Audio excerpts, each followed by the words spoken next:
Hey everyone, happy Friday. That's right, we made it to another end of the week. It's Casual Friday, but is it? As you guys know, you can't get too casual or horizontal when this fella's around. It's that time of the week. It's Kevin Says. This is your show, the live Q&A.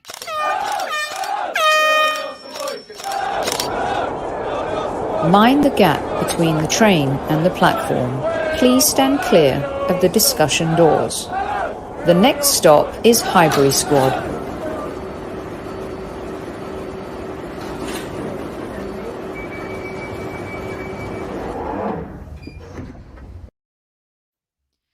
After a night off last night, we are back. The whole gang is back. Welcome back, Mr. Super Kevin Campbell to HSHQ. Hi, happy birthday, my dear. How are you? Anyone for tennis? Kev, I'm great. How are you? How's it going? I'm brilliant, thank you. Yeah, I'm good. Yeah, awesome. Squaddies, good evening. We salute you, each and every one of you. Welcome back. At ease. At ease. Thank you, everyone, firstly, for all your birthday messages. That was very sweet of you. Had a great day. I'm going to be having a great weekend. Still lots of celebrating to come. But I had to jump back into the mix tonight for our weekly live fan Q&A with Super Kevin Campbell. I'll put all of your messages up. Keep them firing in. Kev's got 3 questions for you, as you know. I hope you're all prepared. Lots to talk about. And got some great stuff lined up for next week as well. But for now, let's just jump straight into this week's live edition of Kevin Says. Here we go. And boy, do I love it when he records his questions on a Thursday. Look at it. Hi everybody. This is Kev Says. And here's the first question. I want to get straight into it. And I'll do all the pleasantries at the end, squaddies. Will the fan base, question 1, will the fan base unite and back the players? That's question 1. Well, Kev, I think that's a really good question. We briefly touched on it with you and Hilsey on the Tuesday-ish club this week. And I'm really happy this is one of your extended questions for this week because it's a very important one. And as you can see in our chat box here at HSHQ, this is the station, everybody. Everyone's saying hello to each other. Everyone's talking, discussing things respectfully. Yeah, they may disagree, but they're all on board with supporting the team. They may not support the manager. They may not be happy with the transfer window. But when you look at all of these messages, and I fire them up as much as I can, there's a little community that's developed here at the Highbury Squad, which we all know and love. Now, for me, Kev, the Super League was a really good example of how Arsenal fans can come together. The thing is that they were coming together to fight the Cronkies. And I think that's a universal message for a lot of Arsenal fans. Not happy with ownership, even after this transfer window, spending more money than any other team in Europe. It's still not enough because people look back and say, we've regressed under them. But at the end of the day, for me, it's all about the players and supporting the players. And especially supporting these new players, and we've got to be able to do that as a fan base. So for me, I hope everyone does get behind the squad and the team. And even at this point, it's going to taste like vinegar coming out of my mouth, but give the manager a chance to see what... I felt horrible. Oh, spit it out. Damn. Somebody bring me some water. Oh, jeez. A glass of bubbly, please. Oh, jeez. I had a lot of that yesterday. So let's just get to it, shall we? We have 220 of you in live chat right now. You know the rules. You know the rules. You know what to do. Don't let Sophie get him up now, please. I'm gonna. Is it that time? Yeah, it's should that we just time. bring him Come in? on. Here we go. Go on, Vinny. Go on. It's it. Come on, otherwise I'm going to send this fella over. Yeah, you man. know. Come on. Come on. It's it. All right. No matter how low we are, remember, hit the like button if you hate Tottenham. Okay, so let's get some of these up. I just wanted to put Hello, as many Sophie. hello and good Sophie evening says hello, messages up. Yeah, everyone's saying hello. everyone, All right, here yeah. we go. So I'm very curious to know what everyone thinks. There's so many comments. I'm going to go to the bottom. Oh, thanks. Yeah, let Vinny out. Vinny's here. Okay. Archangel said, no chance. It's only prolonging the inevitable. He's a dead man walking. Archangel, don't you think that's not answering the question, is it? Tell him again. You know, I love it when you tell him off for not answering your question. Here is the question, Archangel. Will the fan base unite and back the players? It's nothing to do with the manager. Will they back the players? I understand you're against the manager. That's fine. It's your choice. But will you back the players? Well, Craig says he's not sure with Arteta still in charge. I think that's a caveat for a lot of fans, Kev, is that they want to back the players and they want to give them a chance. But no, there's no maybe buts, like though. Rich. There's no buts. It's either, look, the players on the pitch is all we got, regardless of who's manager. But I don't want to let you into what I was going to do at the end. Okay. Here's Richard. They won't. He goes, they won't. There's too many agendas. They want to be right more than they want the club to win and succeed. Now, this is a very important point because to me, as much as I do not like what Arteta has done for the Arsenal in the Premier League so far, I certainly don't want my team to lose, Kev. I certainly don't want my team to lose. The fan base will back everyone except Xhaka. Oh, dear. You know what, Kev? Can I just bring up something real quick before I fire up some more points? I think the treatment toward Xhaka over this COVID thing has been a bit gross. I mean, I wasn't really on social media a lot yesterday, but I was thinking, wow, look how, Lacazette and Aubameyang were treated when they were diagnosed and it was announced that they had COVID. And I just think that the way he's been kind of treated has been a little bit gross, you know? I mean, I don't particularly know how bad he's been treated. I don't know. I mean, some of the comments saying... Yeah, the comments. People attacking him for not getting vaccinated not and all getting this stuff. Hey, listen. People who have been vaccinated are contracting the COVID more than the ones who haven't been vaccinated. So it's a choice. And and let's have it right now. Let's have it right. Because you get vaccinated doesn't stop you getting it. Right. So yeah, I just think he's always the dartboard. It's a tough Kev. one. Well, let's put it this way. If he didn't do that stupid thing at Manchester City, hello. Got my little birthday treat right here. Cheers, treat. everybody. Is that the old Peter Shilton whiskey in the teacup? Is it? Yeah, know how it goes. And if he didn't do something stupid, you know what people are like sometimes. Sometimes they have a bit more compassion towards you. And it's he does split the fan base, doesn't he?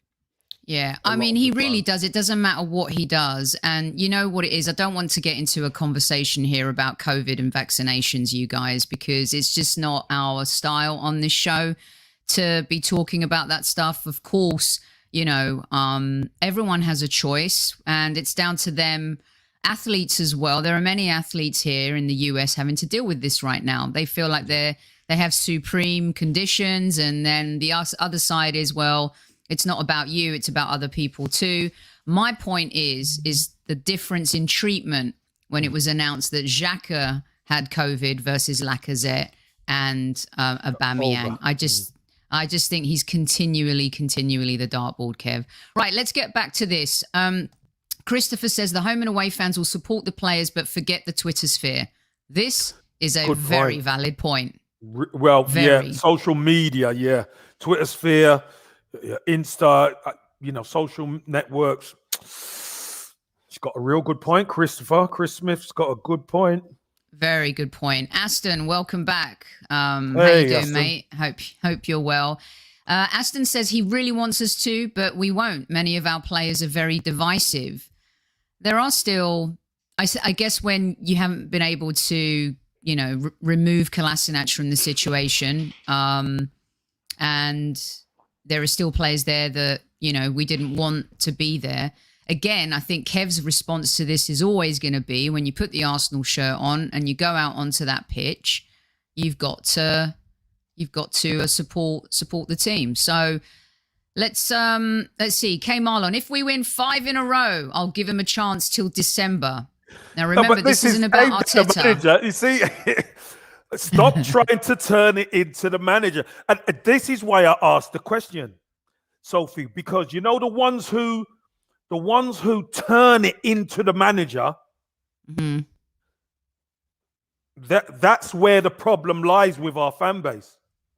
Because I understand, like I mentioned before, people might have a problem with the manager or they might want him out. I get that.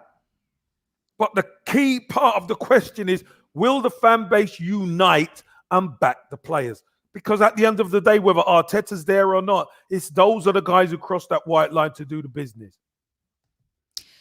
Rudy says no, the fan base are even divided on players and if they should be part of the team. Ogach, now, I'm going to call you Sydney, but I'm going to give it a go, Kev. Ugo Chukwu, and I think I get it right. Chukwu, Sydney Moka. Who's welcome back to the show. Arteta needs time to work with these young players, and then we can judge him. But this is a process that isn't going to happen overnight. It would take time. Yeah, and I'm going to get to the Edu supposed comments and his influence on building youth with Kev next week. We're going to have plenty of time with the international break to get into some really good dialogue. So here we go. Stephen, they bloody should do, in my opinion. He's not mincing his words there. Stephen, nice one. Let's see. Let's go back down here a little bit. Your other comments about the COVID stuff that might come into play, you guys, with the last question, but I really want to avoid the COVID discussion. I'm just letting you guys know. Arteta is definitely a deaf man walking. A deaf man? Do you mean deaf or dead? Both, I think. Deaf and dead, I think. Matty K says yes, 100%. Tebow says the fan base will be back. I think this is a great point from Osman. How that Norwich game goes, Kev, is dependent on what happens going forward. Now, I know it's going to get toxic on social media. And by the way, you guys, I know we feel this a lot more because we're Arsenal supporters. And of course, we all follow a ton of Arsenal people. We've all become mates on social media and stuff. But Kev, people think it's just us melting down as fans. Liverpool fans have had a total meltdown over this transfer window, I've noticed. Yeah, because they, as far as they're concerned, you got to remember they're not champions anymore, are they? And they want to make sure they're up there. Now, when they see other teams strengthening, the rivals, especially your Chelseas, etc., strengthening. Yeah, it's not just us. You think about it. For years, we were crying out for that centre midfielder and centre back, weren't we? Where we had it going up forward, but we didn't have that steel in the spine of the team. And year after year after year, we were there. We knew what the problem was, and it never got addressed.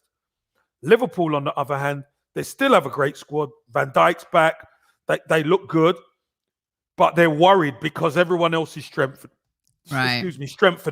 and they want to be in the mix-up come the end of the season. Yeah. So it's not just our fans that go crazy. It's just because we see it more often. Alison says, I'll support the team and back the players. Mr. Bungle nice one, says, yes, if we get results. There's a lot of ifs. No, you see, you gooners, man. Oh, jeez, I tell you gooners, come on. Bless Archangel's getting it in the neck now from everyone, but he's one of our regulars and he is one of our enforcers on social media. And let me tell you something, when we appear on other shows, he's always in the chat to back us up and stuff. So Arch, we've got your back here. I did answer Kev's question afterwards though, and I find it. Terrence says, we always back the players. Nut, you can't back players like Xhaka. The nut word's really popular. Yeah, I think it's but. He's either nut in the like button, nut the like button if you like it. But you can't back players like Xhaka. Look, if whoever's pulling that shirt on, we've got to back. Yeah. Fong says, highly doubt it. Our fan base is so divisive and drama seeking. Stefan Paul says, no, they're still shit. I really want to know if this is the Stefan Paul from Neighbours. Are you? It would be great if you were. Do you remember? Yeah. What's his name? Paul Robinson from Neighbours. Oh. I used to love watching that after school. Mark says, Arteta has hurt me too much for me to forgive him. I'll back some of the players, though. Some. Wow. Mark, we're not asking. The question isn't about Arteta. Will Thomas, party show us. Let's see. Sharon, some will, other fans are waiting for the team to fall weirdly. I find this very weird too. I really do. Yeah, like to actually want your team to fail just so you can see a change in the manager. I mean, I'm not a fan, it's starting to sound like a robot. I've got the support and we do, I mean, it's just like someone winds him up. The corporate message comes out. Christopher, we got you on that. Mr. Bungle, Mr. Waffles, it depends on the player. Xhaka may get a few jeers. Saka will feel the love. I really don't want us to start treating Saka like a baby. I love Saka with all my heart. I want to wrap him up in cotton wool and put him on my windowsill so he's safe, Kev. But I think you know what I mean when I'm saying, let's not treat him like a child. Support him. But I don't know. Do you understand what I'm trying to say, Kev, about just too much mollycoddling? He needs to prove himself this season, score more goals, be better with the ball at the end. Well, I hope so. Right. He'll be all right. Don't worry, he'll be all right. He's made a tough stuff, that kid. I'm telling you. Tebow says, we'll back the players, but personally struggling with Xhaka, I find it hard to support the guy. Boy, that sending off really just sent everyone, and Ask says, that depends on players. Arsenal legend Xhaka won't be back. I'm sorry, I don't want him. My God. Wow. Simple, if the players are given 100%, then the fans will back the players. This is a very good point, Kev. You cannot play the way you've done in the first 3 games of the season. And Andy must be reading my notes here. Oh. Because that makes up a good part of what I was going to say come the end. So that was good. Well done, Andy. Jonathan, if they perform, then yes. But if they go down 1-0 against Norwich, the crowd might turn, unfortunately. Is that game home or away? Well, the Norwich game. I've been a bit out of... it's home, I think. My brain's right, yeah. Then they could turn. That would be bad. If the away fans would never do that. The away fans will never turn on the team. Nope. We've seen them support, cheer, sing. That's my opinion. But I think the fan base will be back. We'll back the players if they have better performances. Another smart little contender over there from Edward. Yeah. Archangel, I already said that I always do. Sophie mentioned Arteta after. Fine. I will give myself a yellow card for not understanding the question properly. There we go. A birthday yellow for me. How about that? George says, yes, we'll support the team and give them a chance to prove themselves. Always back the players wearing the badge, says AFC Vigilante. Nice one. Harvey, I always support the manager and the team to win everything, but I don't like what he's doing. That's a fair point. Very fair. That's a fair point. What has the manager to do with backing the players? From Arnie. Yeah. Idris. It's not Idris Elba, by the way, guys. Can't have Neighbours, Casts, and Idris Elba in the same chat box on the same night. The only time I see the fans get behind the players is when the team goes on a run. is that hypocritical, Kev? Like as a player, you know, I mean, you got some fair abuse in your time. Yeah. I just think if things aren't going right, then scapegoats appear. Because it's easy to blame someone, isn't it? Oh, this one's not having a good game and that one, and he's the reason why. But when you're winning, Sophie, I'm telling you, winning cures everything. Winning cures everything. It really does so. What do you think of this from Akindele? Honestly, Xhaka's suspensions always makes me a bit happy. Party Sambi time. Now, I think we're all excited to see a Party Sambi, partnership, Kev. Yeah. Christopher, Xhaka's a lightning rod. Perhaps Edu should have realised this and sold despite the poor offer. Tough call. You know what, Kev? Are you starting to think that we were better off just offloading him for the 12 million instead of holding out for more money? Or do you still stand by the club by holding steady on what the money that they want? I think the only way you get rid of him is by bringing somebody in. That's the only way. And you don't get rid of him before you bring somebody in, because as you see, we struggle to bring people in. Mm-hmm. So all that would have done is really weakened us. Although we're going to get to who Xhaka is, aren't we? We're going to get to that. But yes, we are. For me, you know, people mentioned we got good young players coming through. Aziz has gone on loan, etc. El Neni's not the answer. We know that. So unless you bring in better quality, a Basuma or someone with Lokonga, etc., then it's difficult to say the club didn't do the right thing. So, yeah. Because seems like Arteta doesn't like Basuma though. At all. Listen, whether he likes him or not, it might be Brighton. It might be Brighton saying he's not going anywhere because we can't afford to lose Ben White and him in one summer. Did you guys read today? I don't know if it's true that Edu pushed for Takahiro. How do we pronounce his first name? Is that correct? Double T. Edu pushed for double T. Yeah, Takahiro Tomiyasu.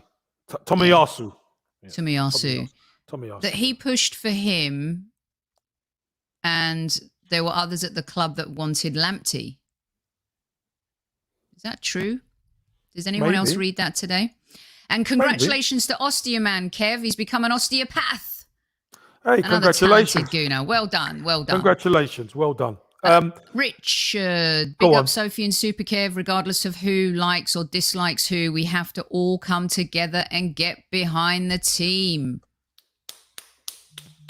Nice one, Rich. Nice one. Let's see. Richard. This is a different Rich. Lots of Richards. The real question, is your love for Arsenal transactional on them winning games? Whoa. Nice one, Richard. That's the second one you've read out from Richard, right? And he's there, man. He is there. He is really there. Adongo says, Big Kev, there's a saying, a pack of lions led by a sheep will not beat a pack of sheep led by a lion. Did you guys eat your vitamins today? All the smarts are coming out thick and fast, Kev. I'll tell you what, I need to see a sheep lead the lions. That's what I need to see. Because I don't think he'll reach the destination if you ask me, mate. I tell you. Oh, man. Newman, you better get your head in the game. There are some real smart one-liners coming out. Richard's smashing you up, mate. Renee says, the sooner we get rid of Arteta and Edu, the better for our club. We need experienced people to take over and guide this club to where it belongs. Both of them are running this club into the ground. What do you think, Kev? Well, we had a real experienced manager before him, didn't we? And look where we got to. So, we got to a Europa League final. We lost it. Towards the end, it was bad, but it was better than Arteta in the league. Yeah, but still didn't qualify for Champions League, did we? That's my point. But he's qualified us back into Europe. No, but that's my point. So did Arteta. But my point is, look where the experienced manager got us. Didn't get us really anywhere. Well, it got us further in the league than Arteta has. I mean, towards the end, it was bad. Okay. Anyway, we're never going to... We're further in the league. But, Arsenal managers, as you well say, we need that Champions League. And we had an opportunity to qualify for the Champions League. It was in our hands. And we messed it up. Yes, twice. Gail says, Xhaka says he does his talking playing on the pitch. If so, he plays like a man who cannot speak. Mute. Is he mute? Is he? He's mute. Oh, God. Well, he certainly lets his football do the talking, doesn't he? Okay. All right. Well, listen, I think we get the picture. There's a mix here. And unfortunately, the mix is because the manager is so polarizing right now. Edu is so polarizing right now that it is very difficult for folks to, get fully behind the team because of him. But I think the majority of people in chat tonight were definitely for the players other than Xhaka, who's been absolutely ripped to shreds, Kev. I tell you what, so K. Marlon says Emery wasn't given 150 million. Yeah, I put that up there. There it is. But yeah, look what he was given. He brought in Pepe. He brought in Tierney. When he wanted it Zaha. Doesn't matter. It's under his stewardship. So if he didn't want the player, he should have kicked up a fuss then, shouldn't he? Yeah, exactly. You know what I mean? He wanted Zaha, though. And it seems like Arteta's getting his own players, though. And so he's the more experienced guy. So he should have more weight. Yeah. I think this is unforgivable, too. He really did throw that Southampton FA Cup game away. He didn't take it seriously enough, did he? But, we'll see. Right, let's go to the second question, shall we? From Mr. Super Kevin Campbell. Here we go, people. Question 2. What is your feeling about Granit Xhaka right now? Obviously, we know he's got COVID, but I'm talking just football reasons. Obviously, I feel sorry for him that he's got that, but football reasons. What's your feelings on him? Because yet another sending off. So that's what I'd like to know, squaddies. Question 2. Well, we've just had a bit of a chat about him, but he's so polarizing and he riles people up big time. But I want to know the feeling because Sophie, I know there's a lot of Arsenal fans who say it's Xhaka's all right. I know there's a lot of Arsenal fans who say we want to see the back of him. But the fact of the matter is, he's at our club. You didn't like the fact that he was given the captain's armband at times. No. And there he is, the only recognised midfielder who can sit in the middle of the park at Man City. And he goes and gets sent off. What's your feelings? Kev, I'm going to put these up. If it carries on like this and it starts affecting the team, which you could argue based on what we have right now, the talent in midfield, it could affect the team. But he's been so detrimental in places that will it affect the team? But can you see us getting rid of him in January? I would never say never, if I'm honest with you. I would never say never because now there's a really, really good opportunity for Partey and Sambi to get a grip of this team from the middle of the pitch. I think it's really important that they take control of the midfield. And they do the business. Then what does it do? It means that Granit Xhaka can't get back in. And I think maybe that was the camel that broke the straw's back, to give Sambi that opportunity beside Thomas Partey. And did pretty decently. I didn't see the game, you guys, but apparently he had a really good showing for Belgium. Yeah. His first cap, which was brilliant. Yeah. Kev, GP says, leave Xhaka alone. He scored more cards than anyone else in the team. Yeah, look at Basil brush teeth, really unbelievable. Gooner86 says, useless Virginia, a complicated player. Very well said. Is he? No, what's so complicated? Virginia, I'd like to know what is so complicated about him. I think he creates a complicated perspective. A complicated player is Paolo Di Canio, Mario Balotelli. Vinnie Jones was a complicated player. Virginia will let us know. Xhaka has betrayed the team. Raul says Terry's contract up. Demsek says long-term Xhaka has to go. Minus 99 pace from Amar. Gunner for Life says, Soph Kev, he might be a nice guy, but his football IQ is low. Clock Orange, Xhaka would be good for Roma, not good for Arsenal. He's always catching up with opposition midfield. There was a tackle, Kev. He could have got sent off in the Chelsea game. Because he's so slow, his tackle was so late, and he looked like he went up two-footed. I can't remember who it was on, but it was not good, and he got away with one there. And it was because he was just slow to the party. The player had already whipped out on him. Taib says, get Xhaka out. Universal Greek says, leave Xhaka alone. I support him 100%. Also, the earth is flat and Elvis works in the IKEA in Edmonton. I've heard that. I've heard the Elvis works in IKEA in Edmonton. Kev, one night off for everyone and they're on fire. Fire, I tell you. But they missed you. They missed you, Soph. Let's see. Jashar, he's not a player who can... What's that? Is that I'm too old. Remember, I'm 50 now. I don't get your acronyms. What's KI? Let us know, Jashar. Xhaka can't be blamed. It isn't his fault he was offered a big contract with a pay rise. Who wouldn't? Oh, come on, Knots. He's flirting with Mourinho on Instagram all summer. He didn't deserve a pay rise at all. He was lucky that Arsenal took him back. It's like ex-girlfriend thing, Kev. Although I have a feeling it's going to work out better for Ronaldo and United and Lukaku and Chelsea than our little... He left us... It was a little bit like the Friends, We were on a break one night. Ross screwed up. Something happened. Something happened. It's very polarizing. I think it was Matty K that said, watch the chat box catch fire. Let's get Tenzing up here. Xhaka shouldn't start. Should be brought off the bench, if at all.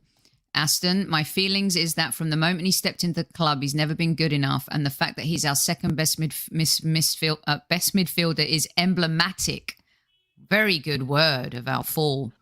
Kev, you've said that we've been average since his arrival, but it's not all his fault, is it? No, it's not all his fault. But when you buy players, you expect them, and it might not happen straight away, but you expect them to elevate the team. You do. That's why you buy them, because you buy them because you expect them to improve your team. And we haven't seen that. In fact, we've got worse. Yes. Jeffrey swears that Rome is beautiful. It is beautiful. It's one of the most beautiful cities in the world. But thank you for the reminder about that one. Aye, who's this? Everton bigger than Arsenal? Aye, what's that about then? Kev, I agree with you. Got some toffees in the house tonight. We always welcome opposing fans. Run with cows. Yes, where have you been? Wait, he got a pay rise. Why haven't I been promoted to Master of the Universe? Life isn't fair. Kev, can you remember a player you played with at the Arsenal? Did you guys joke about, do you remember anyone being really hated? Like so polarizing? No. I'm trying to think. Not one. Not one player. Because players like Nasri and Adebayor and Robin Van Persie, they became super hated when they left. Right? Yeah. They weren't polarizing. It's true, he's Marmite. No, they weren't polarizing when they played for the club. But what you got to remember is none of them, for whatever happened, none of them done what Xhaka done. Mm-hmm. And for some fans, And I admit, Sophie, myself included, don't think he should ever put that shirt on again. You were very strong about that. I was very strong about that. Yeah. Almunia wasn't hated like that, was he? I don't remember Almunia. Abue in that one game. I mean, that was terrible. Gallas. I think Gallas was hated when he left. I don't think he was hated when he was there. But I tell you, and here's the thing, Matty K, talking sense today. This is why. It's because fans still feel to this day that he never really, truly apologized for what he did. Well, again, I'll say it again. He should have for me, he would never put that shirt on again. He would have been out the club fast. Yeah. You guys are bringing up some really good examples of players who became loathed when they left. While they were there. Ashley Cole was beloved when he was there. Yeah. I mean, the dude is a baller. Listen, he's a baller. Well, Kev, and listen, he was brilliant for Arsenal. Let's be right. Best left back to ever play in the Premier League, and for me, one of the best in his time and era. Mm-hmm. There's a couple of players, and he's an invincible. So yeah, let's not even go there, guys. Yeah. Okay. Well, look, Kev, it is overwhelming, really, isn't it? Dimitri, I'm sorry, I'm not ignoring you, babe. There's a lot of people in chat, and I'm trying to get as many comments up. Throw one up, and I'll put it in there. But Kev, you get the picture. You asked the question, and it's kicked off. And Mesut Ozil, yes, he was polarizing when he was there towards the end. Towards the end, yeah, he was. Yeah, that's a good one there. David Luiz was polarizing for sure. He wasn't there long enough for the hate to really kick in. Willian is another one. But Xhaka really brings out anger in people. Yeah, because I think a lot of people realize that he's not good enough. Mm-hmm. And he keeps getting a break. So he keeps getting a break. He does. And the manager gives him a break all the time. Well, again, what happens on the inside, maybe the managers look at where's all the experience. I haven't got a lot of experience, so I'm going to hold on to some of the experience. It's a bit desperate, isn't it? But really? It is. But let's look at us, Sophie. We're desperate. Not for that, though. I don't think we're desperate for that anymore. I think we've seen the movie, won the T-shirt. We are. We're desperate. We are desperate. I'm telling you, we are. Where's our leadership? Well, he's not leading. You're JJ Mustafi. You're right on that one. All right, let's get to question 3. I will keep putting your stuff up here on screen. Could you ask them to get their pens and paper ready? You can, Kev. You're in charge. You're in charge. Get Tell your them what you need. pens and paper ready for question 3, the bonus. All right, here we go. Question 3, and this might, let's see what reply we get. What is your best Arsenal 11 now? Best Arsenal 11. You have to choose. So that's question 3 and the bonus. So let's recap. Number 1, will the fan base unite and back the players now? Number 2, what's your feelings about Granit Xhaka being sent off again, etc.? What's your feelings on that now that the dust has settled? And number 3, you've got to choose Arsenal's best 11 now. The window's closed, so you get the chance. Squaddies, choose your best 11. So, listen, we're obviously going to clash, and we're gonna be reading out all your teams, what your thoughts, your opinions, etc. So I don't want to have to brock anybody up or brock the neck, as you know.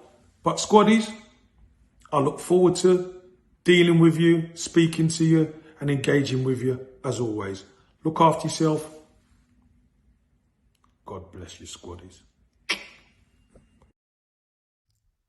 I love that. Absolutely love it. Great stuff, Kev.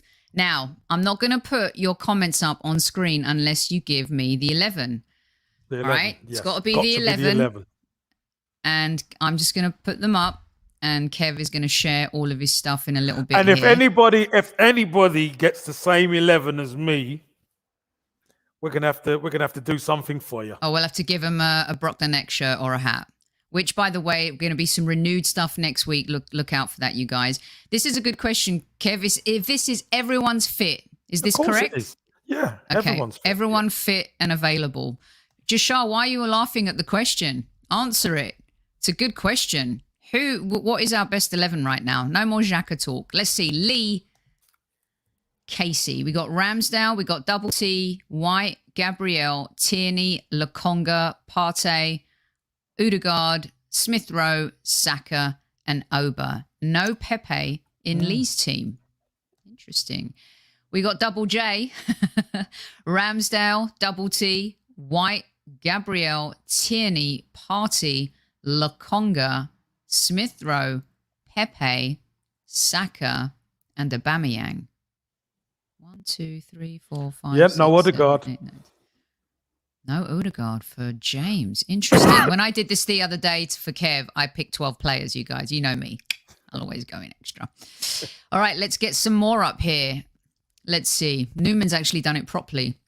Leno, Double T, White, Gabriel, Tierney, Partey, Lokonga, Odegaard, Smith Rowe, Saka, Lacazette.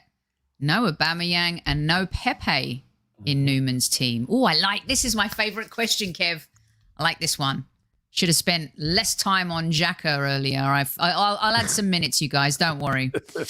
Sophie time. Tebow, Leno, Tierney, White, Gabriel, Japanese chap.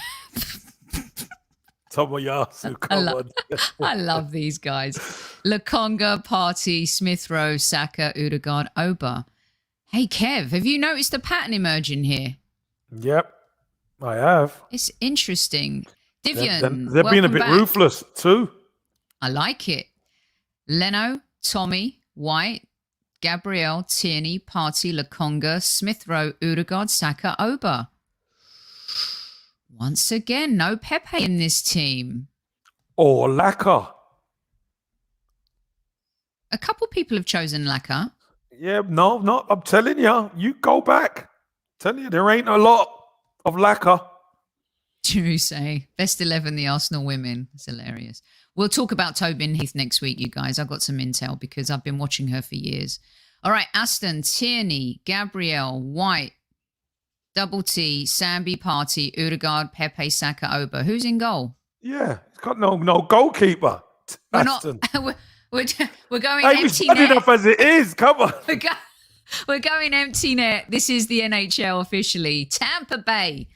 Leno, Tierney, Gabriel, White, Tommy, Sambi, Partey, Smith Rowe, Odegaard, Saka, Oba. The one that's missing from a lot is Two Pepe, missing. Kev. Telling you, two missing. Telling you. Martin wants to go with a I know. Why is no one choosing Pepe? Let's go back up here. Joseph. We got Ramsdale, Double T, White, Gabriel, Tierney, Partey, Lokonga, Pepe. Hey, there's a one for Pepe. Odegaard, Saka, Aubameyang. Daniel. Leno, Tomiyasu, White, Gabriel, Tierney, Lokonga, Partey, Odegaard, Smith Rowe, Saka, Lacazette. No Oba there. There's been a few And without no Pepe Oba. there. No Pepe. And no Pepe, yeah. Another one with no Pepe. This is like the Eurovision Song Contest when there's a really good song and it's getting nil point, Kev. Nil point. Oh, man. Craig also does not have Pepe in his team. Let's see. Let's go up one more. Tehran, Ramsdale, Tomiyashi, White, Gabby. Gabriel, of course, not Martinelli. Tierney, Maitland-Niles, Party, Lokonga, Saka, Laka, Pepe. No Oba there. Ooh. All right. Let's go down a little bit here. 600 in live chat right now. You guys know what to do. Come on, guys. You know, at minimum 300 we need from you. Hit the like button. Or if you're not going to listen to me, I'll tell you what, Vinny will come out and start smashing that like button for you. I mean, he will. So, He will. He's going to come out. Michael Thomas is up for grabs now. Tomo! No Pepe. No Pepe. This is really fascinating me. Yeah. I wonder why. Can everyone... maybe that should be a follow-up, Kev, because maybe you could tell me why. Sunil, 352. Rambo, Gabriel, White, Tierney, Tavash, Double T, Lokonga, Party, Saka, Odegaard, Aubameyang. No Pepe again. Liz chose Pepe. Osakan says Pepe has to start. Someone just said, Matty K, is it because he's a one-trick pony? Do you think Pepe's a one-trick pony, Kev? I just think for the money that was spent and for the output, because at the end of the day, it's about production, Soph. Mm-hmm. And he's had his moments, but we go back to that consistency, Sophie. Mm-hmm. You know, that consistency just isn't there. We saw it at the back end of last season, and we're hoping. I really hope he can get it going and have a big season. But at the moment, obviously, it's not happened for him. But it's still early. Yeah. All right, we're going to move to your stuff in just 30 seconds here, Kev. But Bakuta and also Teng both have Pepe in their team. Virginia does not have Pepe in her team. She's included Newman in her starting 11. Virginia, yellow card for you. You're first. You're going in the book.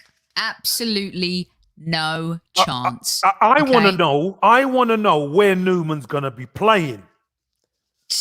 Because if Virginia, you've put him in the team, what position is he going to play? Virginia is. You know what? He's going to be the mascot. No, there's no mascot. He's in the 11. Well, let's see. Let's see what position he plays.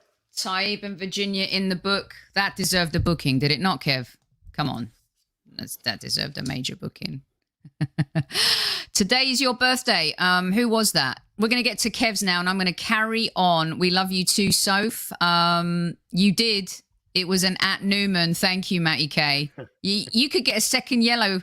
Don't try and fool the ref. Virginia, don't try and fool the ref. With all that nonsense. I tell you. And is it a second birthday. yellow? Harsh yellow? Come on, you guys. That wasn't harsh. We got a Manchester United fan in the house, and today's their birthday. And you know what? We're cordial here, right, Kev? Abhinav. Happy birthday, Abhinav. Happy birthday to you. Mate. Happy birthday. Right, Kev, I'm going to keep putting these up because they're coming in thick and fast. And I'll start answer. I'll answer please. the first one, all right?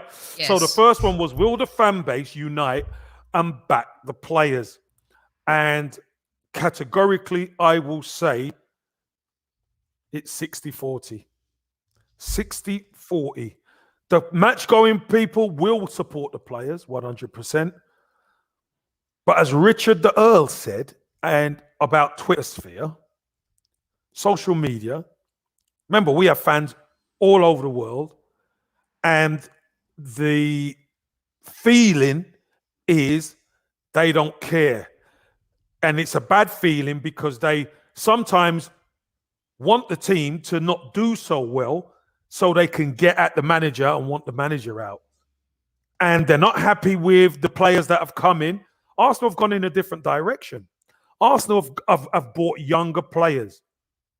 They had to do something different.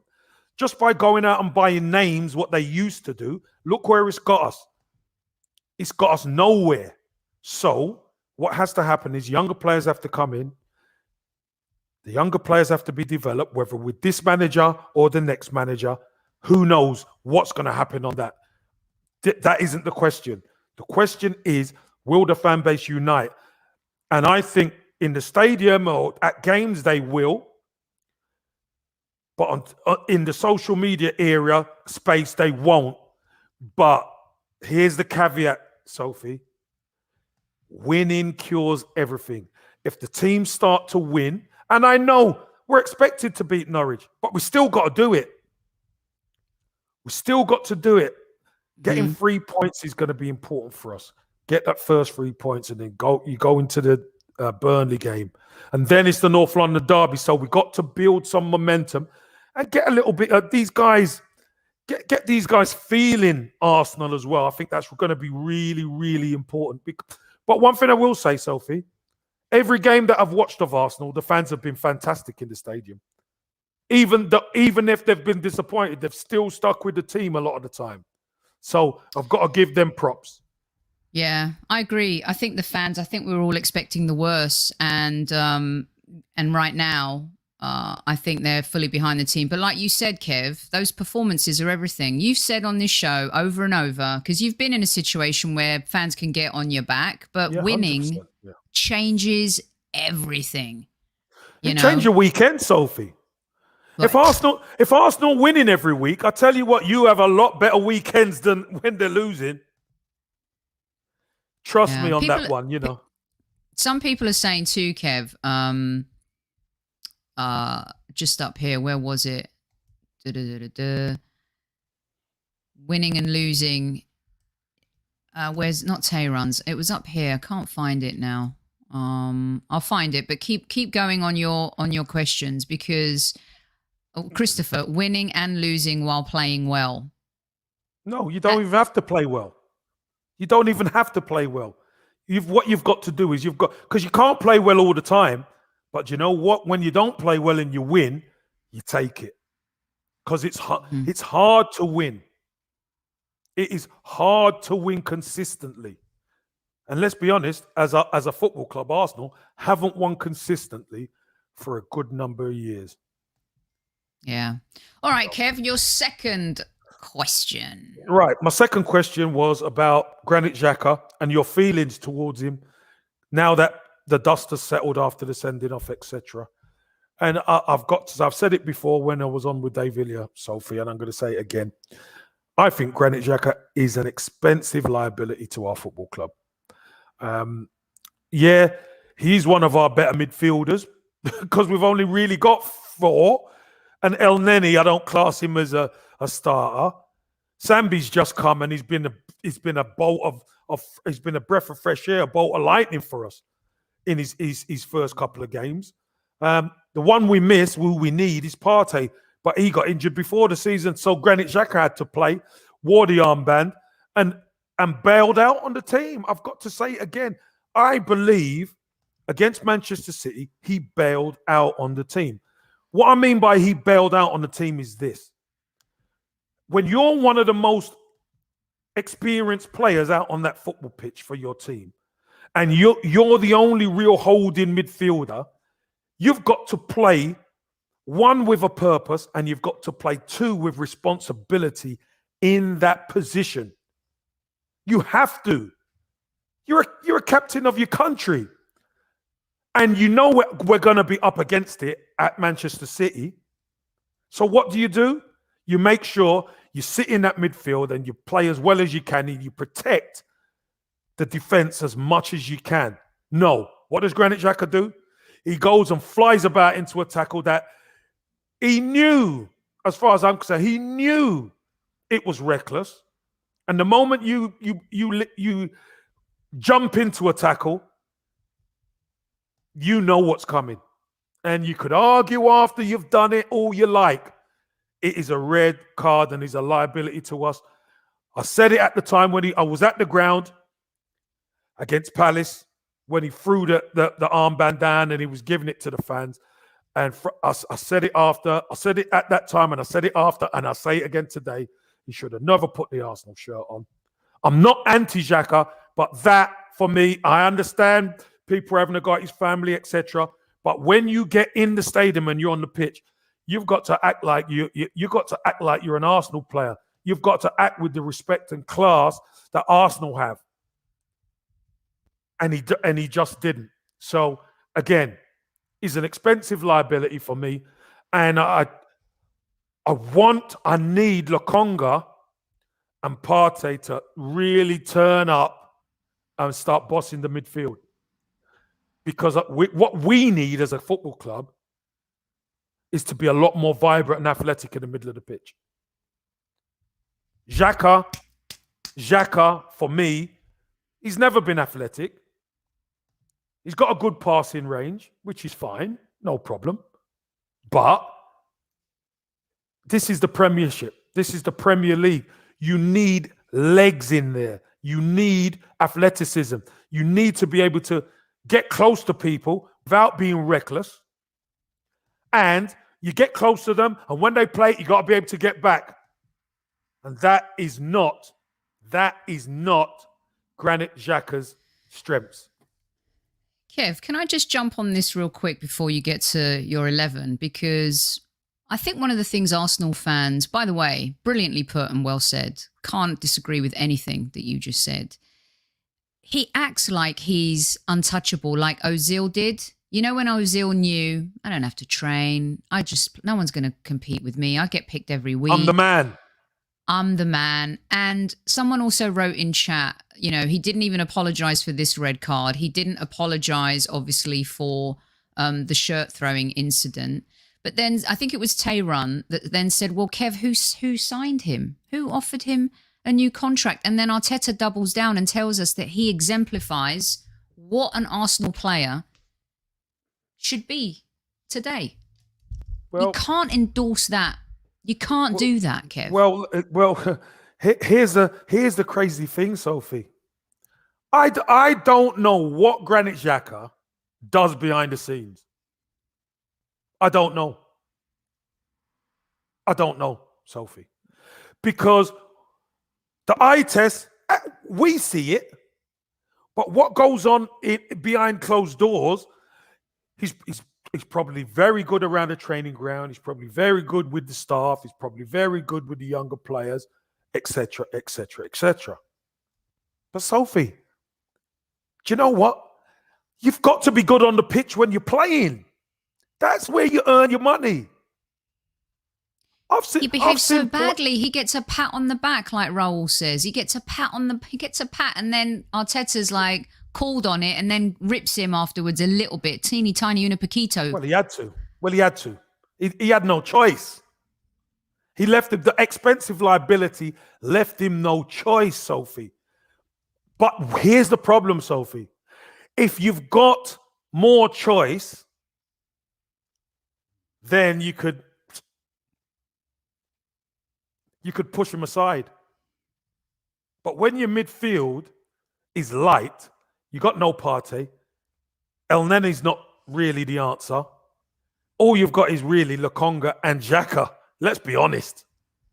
Yeah, it's just not fair when you rip Pepe to shreds, you know. But can I ask you then, Kev? Yeah, of course. Would you rather then, God forbid, Partey's injured or Lokonga's injured? God forbid, please.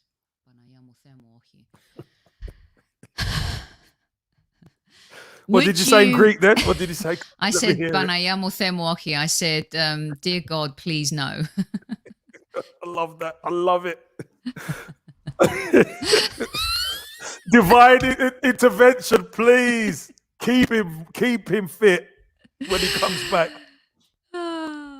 So would you hold on, Martin? I'm going to move on in a minute. I've got a question. It's important. I want to know if Kev would play Maitland-Niles in midfield over Xhaka. No. If there's an injury. I wouldn't, Sophie. I wouldn't. And that's that is the problem we have as a football club. Because Maitland-Niles is a good player, but he's never proven it in the Premier League. Let's be honest. He has never proven it in the Premier League. So that possibly makes us, he's more athletic, of course he is. But that could make us a lot weaker, because he's learned Maitland-Niles hasn't played 4 games as centre midfielder for Arsenal, back to back. So it's either would I be doing it to prove a point, or would I be doing it to cut my nose off to spite my face? I don't do that. I don't cut my nose off to spite my face. Would you rather El Neni than Xhaka? Again, the problem is El Neni for 1 or 2 games is okay. And this is how bad we are as a squad. We haven't got anybody who's just consistent. That's why we need Partey and Sambi to boss that midfield.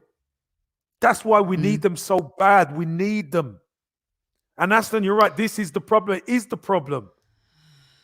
As I say, I don't want Xhaka, Sophie, anywhere near the first team. If he was gone, I'd be happy. But if you were going to get rid of him, you would have needed to get in a modern, ready replacement who gives us even more upside. But we couldn't do it. So it's. I know it's difficult, and it's difficult to take when kind of I say I don't want him at the club, but would I accept Maitland-Niles to play above him? No, I won't, because he's a better midfielder than Maitland-Niles. He's more experienced. So, Kev, is it remiss of us then that sending Aziz was never going to get much chance, but is Aziz a better option if there are injuries, or like a Torreira holding on to him maybe a little bit longer when, you know what, we're trying to make better decisions for the club versus adhering to players who have had all the power over the last few years? Well, Torreira didn't want to come back. All of a sudden at the end, I want to play for Arsenal. No, he didn't. He didn't want to play for Arsenal. So let's get that right. Sophie, look, we could talk about all sorts of Aziz. Aziz hasn't played. He's not played a Premiership game, Sophie. So what we have to look, we've seen Martinelli play some games in the Premier League. Balogun's been involved with the Europa, we've seen. But you see, when we don't have our main guys there, and then we play a Brentford, you can see the disjoint because they're just not experienced enough yet. And Aziz isn't. That's why I rate the club for doing what they've done with Aziz. Get him out on loan. Get him playing football, Sophie. Really important. He's got big talent. He's got huge talent. But what we got to do, we got to get him up to speed. Because under 23s football, Sophie, and first team football is a completely different world. Yeah, it just seems like the midfield of Chris is. I put his comment up too because he feels it's the biggest screw up in this window. And Basuma's there. There's players there. Well, we got linked with everyone, didn't we? In All midfield, right, well, and got no one.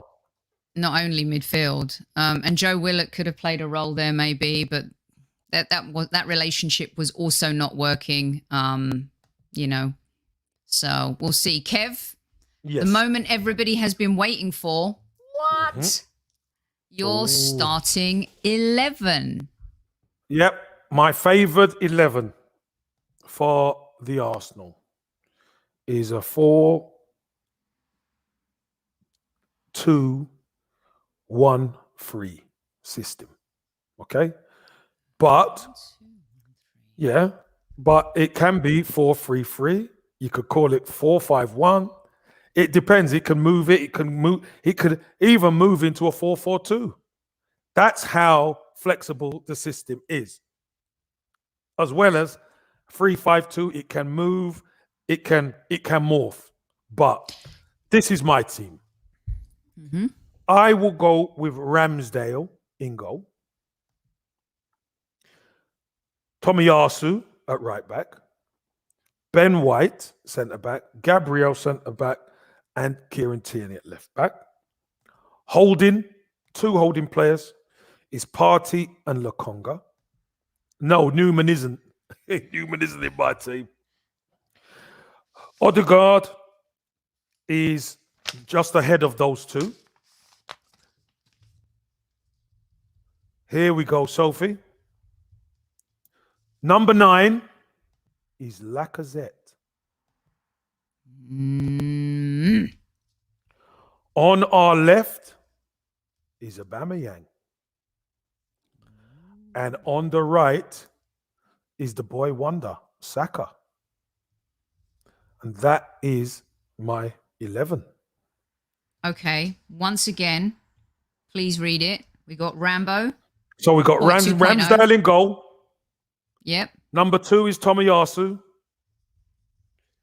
Beside him is White. Beside him is Gabriel. And left back is Tierney. So that's that's the goalkeeper and the back 4 in place. Mm-hmm. 2 midfielders sitting in front of them is Partey and Lokonga, Zambi. Mm-hmm.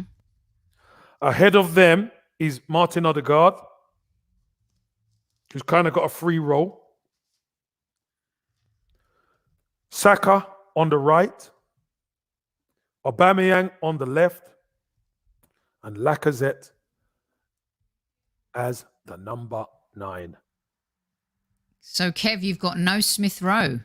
No Smith Rowe. Tell us why. Because I think Martin Odegaard is a lot more experienced than him right now. And he's going to give us the better chance to win. Mm-hmm. There you go. Okay. You've shot and some I'm not people. saying ESR isn't a good player. He is a good player. But here's the issue. What we need is more production at the top end of the pitch. That's what we need. We need someone who's going to create the chances. That's what we need. And Smith Rowe, for all his qualities, for me, doesn't create enough chances at the top end of the pitch yet. Okay, I think you've surprised by, Ober and Laka, but also one thing coming from Tebow and a few others, Kev, is that Odegaard is a passer. Smith Rowe is a ball carrier. You need both. But there are a lot of fans that Saka's a ball carrier. Saka's a ball carrier. But he's more... Are you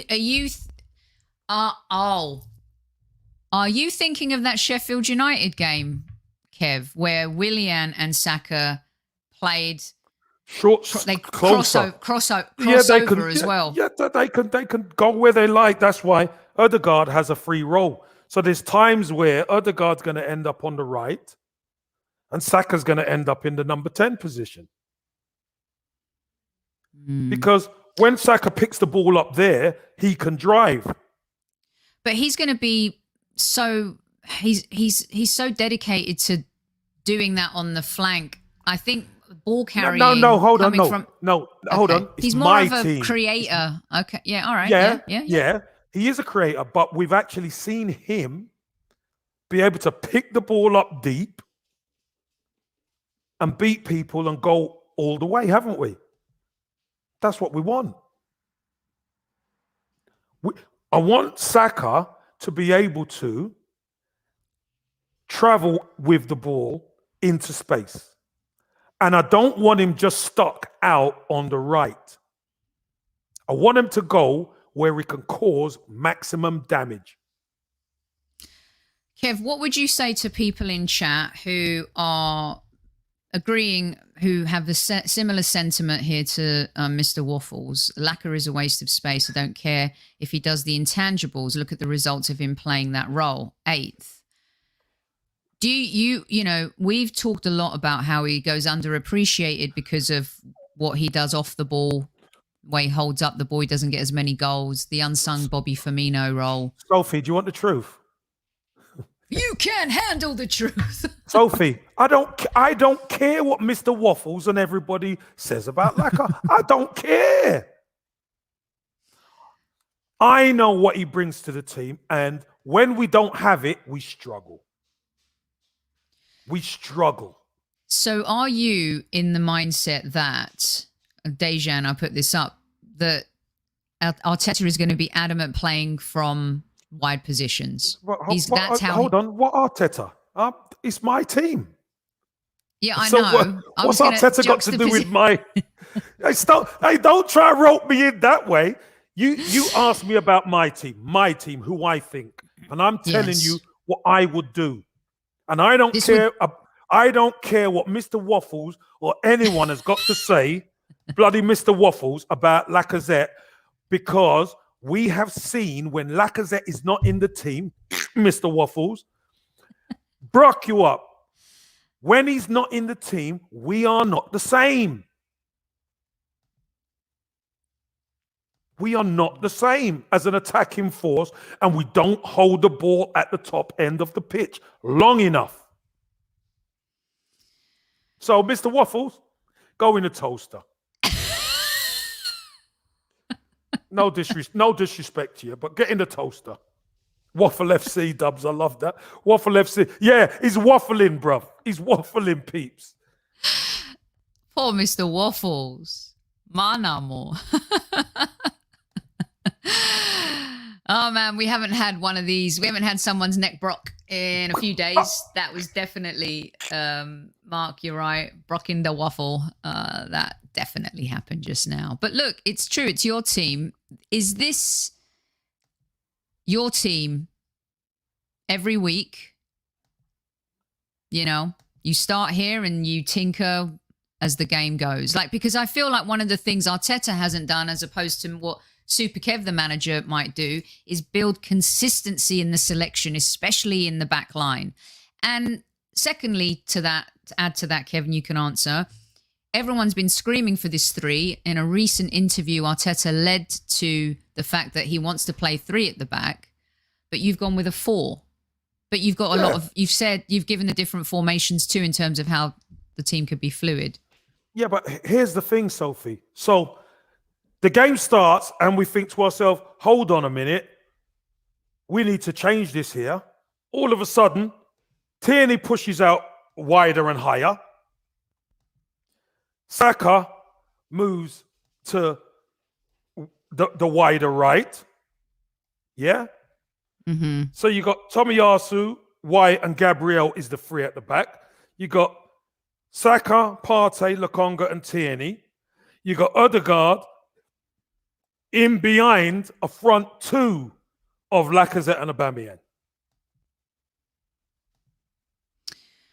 It's fluid. It's easy to do. I think the biggest surprise from everyone is the dropping ESR. And I don't mind this, Kev, because I actually think I don't think Emile Smith-Rowe should be playing every single game because we don't want to burn him out. And Saka, the fear is that he could. But I actually think that Smith-Rowe has played better football lately than Saka has. I think Saka's becoming one of those undroppables, and he hasn't earned it yet. Well, I think he's earned it. He's earned it all last season, carrying us.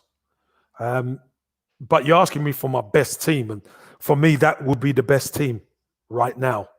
That's my opinion. Don't have to agree with me. Of course, people don't have to agree with me. But that, for me, that is a flexible team, and the best team I believe we've got to win. Can that team finish top 6? I'd like to think so. If you're managing them. But don't forget, Sophie, the substitutes play a key role in all of this. Because there's times where, well, there's Smith-Rowe, there's Pepe, there's Martinelli. Yeah, there's, the usual suspects. Yeah, the usual suspects are on the bench. Pepe. Yeah, but they have a big role to play. Because there will be knocks, there will be injuries, there will be times where I want to play Pepe where Saka is. Mm-hmm. But if that happens, you won't have the same flexibility to go to 3-5. Play 3 kind of 5 at the back. You won't have that flexibility. So what you'll have to then do, you'll have to sacrifice that player and bring a defender on so Tomiyasu could go out there. So there you go, Arteta. You're welcome. Kev just did your homework for you. Get with the program. Get it But, done. but again, Sophie, it all comes down to the attitude of the players. If the attitude of the players is right against Norwich, whatever team they pick, Arsenal should win because we're the better team. We've got the better talent. But if the attitude is not right, Norwich are going to give us a damn hard game. And they're going to be coming there to try and get something. Yeah. You mentioned the 4-4-2. Do you think it's still possible to play traditional 4-4-2? 100%. Why don't 100%. teams play? Why is this kind of They do. craziness? Teams do play 4-4-2. And a successful team at like Atletico Madrid do play 4-4-2. Yeah, well, they're so solid, aren't they, though? Like, Yeah, but it is a solid system. It is a solid system. And all of a sudden, he gets a striker who could put the ball away, in Suarez, and they go and win La Liga. everyone's asking you about inverted versus overlapping, Kev. Listen, it's the same difference. Inverted, overlapping, whether you underlap or you overlap. You still have to deal with whoever's running. That's the key. Your defenders have to be able to recognize the danger when you see it coming and adjust. Everyone in chat wants me to clip this section and send it to Mikel Arteta. And you know what? I will be that messenger for you people. I will send this message and it will be heard by someone. But no, Kev, it is, and thanks, Craig. We're giving you a little extra tonight because we weren't around last night. Yeah. But this is gold right here. And what we're going to do is take Kev's 11, and when Hilsey's on next as well, we'll get his take too. But yeah, I'm going to clip this and we'll put this section up so we can get the views of a lot of Arsenal fans and get it out there. Kev, also, it's the motive. Sophie, you're going to love this. And when I really want to mess the opposition up,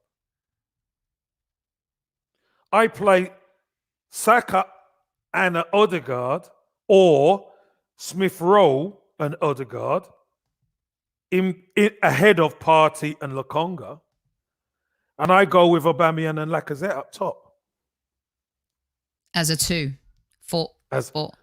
So you've got 2, 2, and 2. That's interesting. Because, you see, Sophie. Yeah, you know me and my analytical brain. Right. So the reason, this is how Brazil used to play.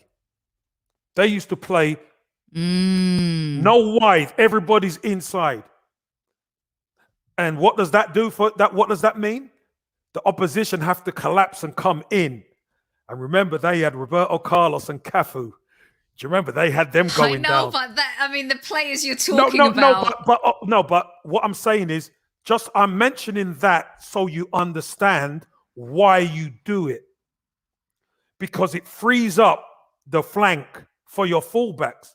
And if you've got good fullback, we got Kieran Tierney who's good going forward. Tomiyasu might not be as good, but is a good passer, so we can get him higher up the pitch. The key is we could interplay in and around there. And at times, Saka goes left, Saka goes right. Who's going to be picking him up, Soph? Who picks him up? So it creates a problem for the opposition. Is that like Avon's asking, because he took the words right out of my mouth, is that like a Bielsa style?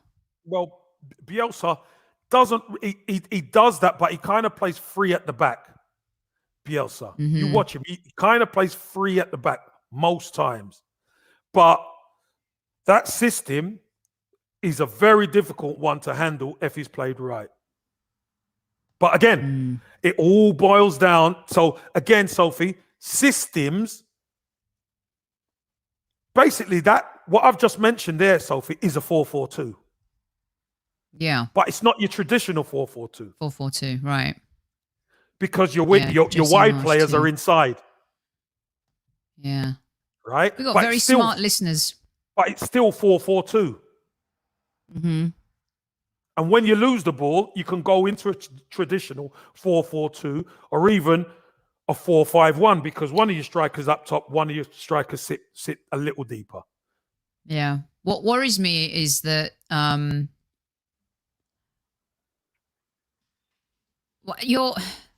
we're so poor on dealing with counter attacks, Kev. Mm-hmm. You know, we're so poor without the ball and retaining the ball. Second ball syndrome as well. But you know what it also does, Sophie? What? Think about where we can be attacked. If you've got all those players in the center of the pitch, where's the only places they can attack you? He's wide. He's wide. So we know when you know the only way they can get in is here, then you just filter back and you show them into that space because we know that's where you're going to go. Whereas what happens to us is we get moved from pillar to post from one side of the pitch, then it goes in and out, and they go around the other side, and then we're weak on that side. Mm-hmm. Whereas if we know they're coming down our left, players in the midfield can shift across, and we could squeeze. Then they haven't got the three players in midfield who could play around us because we've got that many players in the middle. And you think like a Saka Oba on the flanks is a better option than having a Pepe on the flanks if that's going to be the best route for how we play? Well, it all depends. Remember, if we're playing 4-2-1-3, we're still going to need output from Saka and Aubameyang wide. But really, I want Aubameyang for his goal output, and I want Saka for his creativity. Mm-hmm. But if we're playing 4-4-4-2, but in a box, Aubameyang ain't wide. Aubameyang is a striker. We got two strikers up there, and I want them to play as strikers. Kevin Campbell, don't you ever leave me and go manage the Arsenal Football Club. But listen, just like anything, Sophie, if you're changing anything, a system, the number one thing that you have to have is the right attitude. The attitude is everything. The attitude is what makes any system work. The attitude. If you haven't got the right attitude, no thanks. What I loved to hear, and someone put up, this is why I listen to this, is because of, you and the stuff that you talk about and stuff like that. Someone, very funny, Carl says, Kevin, lol, sorry, but Sophie is having trouble in seeing your vision. No, I see his vision. I just always have questions, and I'm not a tactical person at all, you guys. I can see things on the pitch, and I like to, give my 2 cents about how the team should be set up and whatever, but it is not my strongest suit. And especially our weakness. This is why, Sophie, you have Kevin. Yeah. Sophie, our weakness is without the ball, isn't it? Yes. This is why I asked you that question before. Because we're so poor. Yeah. Right. So what happens is when we turn the ball over, you think about the goals we concede. They start on one side and they play into Lukaku, ball comes out, gets played out wide. That can't happen because we got more players in there to nullify that. So that couldn't happen. A one big switch across the pitch, we don't mind, because what happens then, Sophie? We just shuffle across. Because that's where all our bodies are, in the middle of the pitch. And then when you turn it over, we have the bodies close enough to play quickly between your players. Why? Because your players are out there. Your players are split. Your players are not inside. See, this is what I don't see. Curtis has been on the channel, you guys. He'll be on again soon. He's a good friend of the show. This is what I don't see. This is why I ask all the questions, because this is what I do not see with Arteta. Like 2 years. Sophie, Sophie, remember the first thing you got to have? The players. The right attitude. No, not even the right. You need the right attitude. The attitude. And some people think it's me having a go at the players when I say when you cross that white line. No, your attitude has to be right when you cross that white line. Do people think our attitude was right playing against Manchester City and conceding goals like that? Do you think Granit Xhaka's attitude was right playing against Manchester City and getting sent off like that? The attitude's not right. And that's down to the players. That's my point. It's also down to him, right? It's not, Sophie. It's not. It's not. The manager prepares you as best you can. When you cross that white line, it's your attitude that is going to get you through. Because the manager can tell you, Sophie, the manager can tell you, look, this is what I want you to do. I want you to do A, B, C. What happens when D, E, F happens? But he doesn't have a plan A sometimes, let alone a No. B, C, D, E, F. No. But you just had everyone at hello, let me and now you're going to that. lose them at No, but let me rephrase that. 4-4-2. It's important that you understand this. If a manager says, this is the way I want you to play, I want you to play your natural game, and when the opposition have the ball, I want you to filter back and get into a shape X, Y, Z. They can do that. Manchester City didn't have to do anything special. They put a ball into our box, their first attack, put it into our box, and the smidget centre midfielder beat our centre half at the back post. That is down. No, hold on. That is down to attitude, Sophie. That isn't down to anything the manager says. That's down to the attitude of the player. That's one example of conceding, whereas we have been. I could I could show you all. I could show you all of the goals. Look at all of the goals. And I could show you how we were getting battered on Chelsea's right side, on our left, and he made no adjustments whatsoever. Sophie, that is, he doesn't make adjustments, Kev, in the game. But Sophie, hold on. He does make adjustments. He let Tierney get absolutely bitch slapped. No, he didn't. He did. He didn't. He did not, Sophie. Sophie, when you play a game of football, just remember this. When you play a game of football, you cannot dominate the game for 90 minutes. No team can. The opposition are going to have some actions and they're going to get into some position. It's natural. It's a game of football. Right? It's a game of football. The key is having the right attitude when they get in advanced positions or when they could be dangerous to you. Your attitude has to be right to see it out. Okay, here's what we're going to do. We're going to see what happens against Norwich and Burnley, and we're going to revisit this conversation because you and I have very differing opinions. Of course, the players are culpable. The manager is accountable, and having an attitude is all about, you said to me, how you train in the week, how you prepare. Attitude. Being in the moment. But the manager has to infuse something in the play. He does, Sophie. He doesn't. Sophie, you're playing for Arsenal Football Club. If that isn't enough, you're playing for Arsenal Football Club. Well, it's not enough for some of these players. And the manager has to infuse you. You should not be at the football club. Trust me on that one. He's not improved. He's not improved any players. Saka's improved. Smith Rowe's improved. I think Smith Rowe's improved a little, but Saka, I think, regressed at the end of the season. Well, Sophie, he was carrying the club all season. His legs probably felt tired. But here's the thing, what I'm saying, Sophie. If the manager has to infuse the players to play for the football club, they should not be at the Arsenal. Okay, I get that. Because the attitude is not right.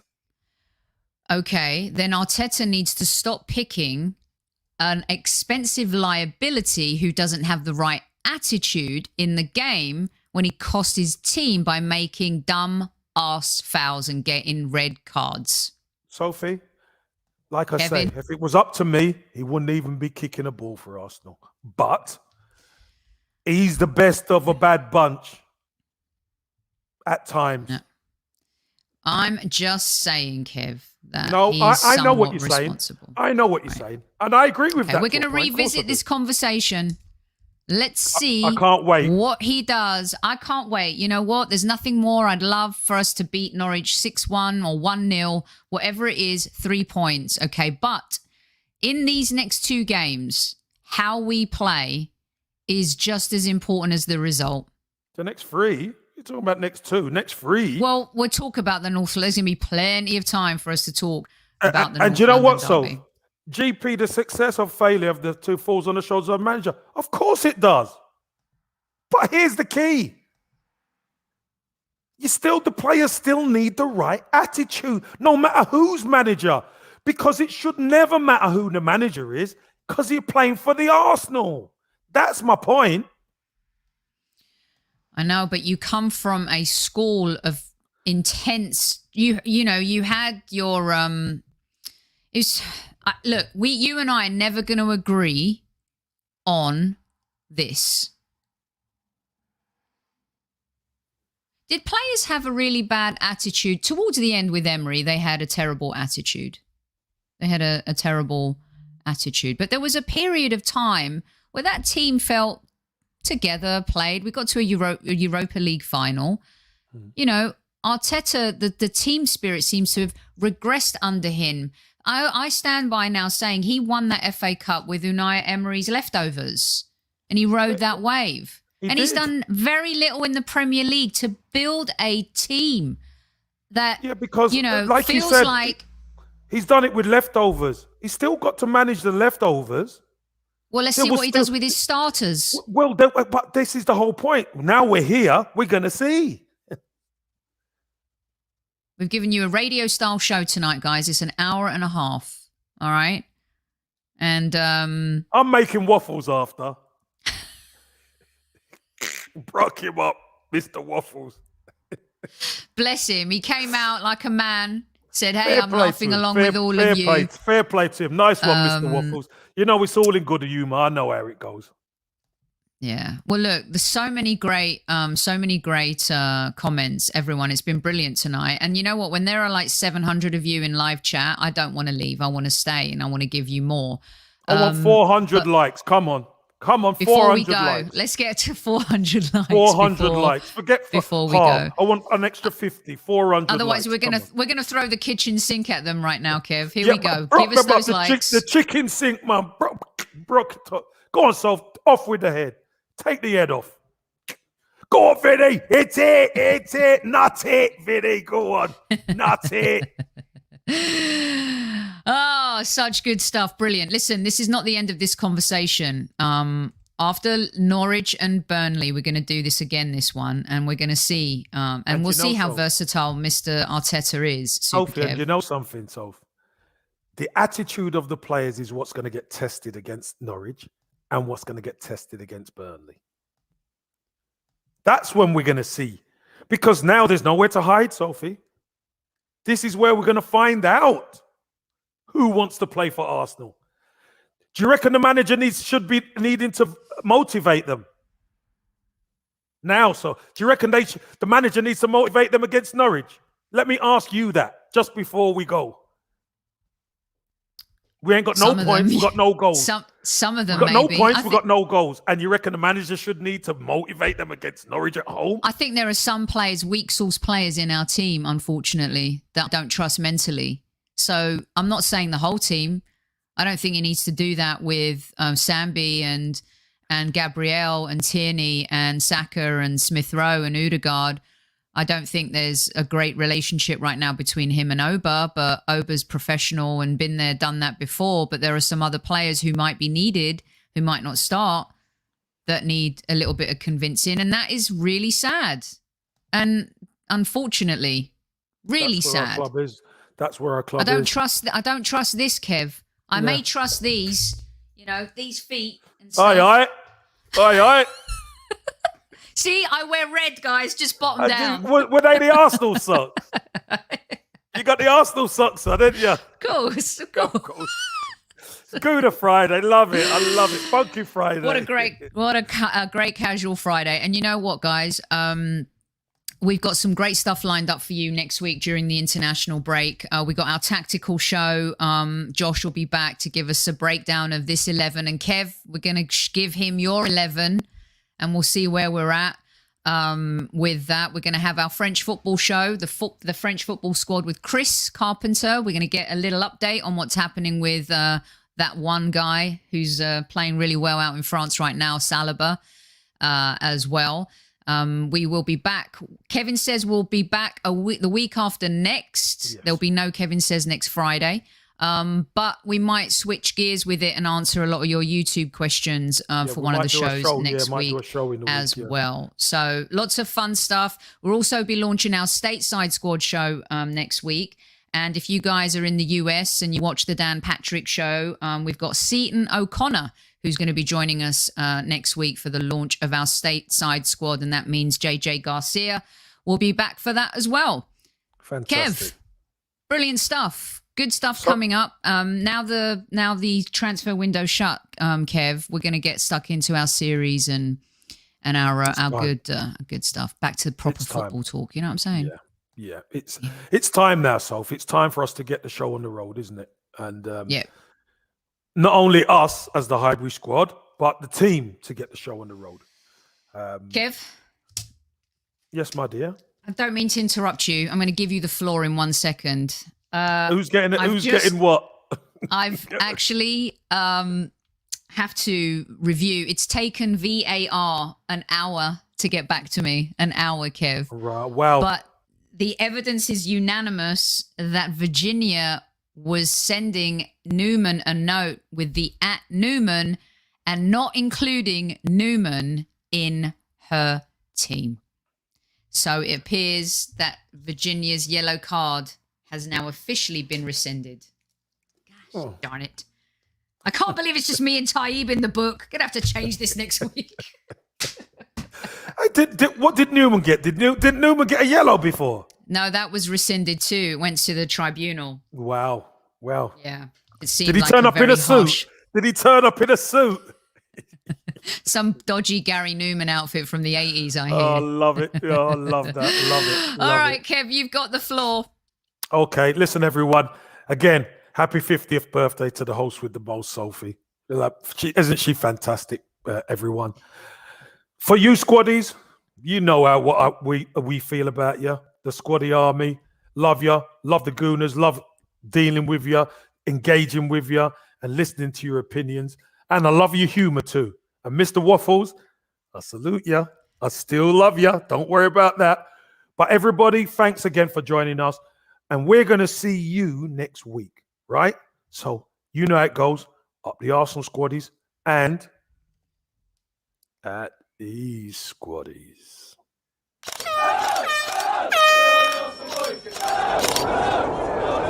Mind the gap between the train and the platform.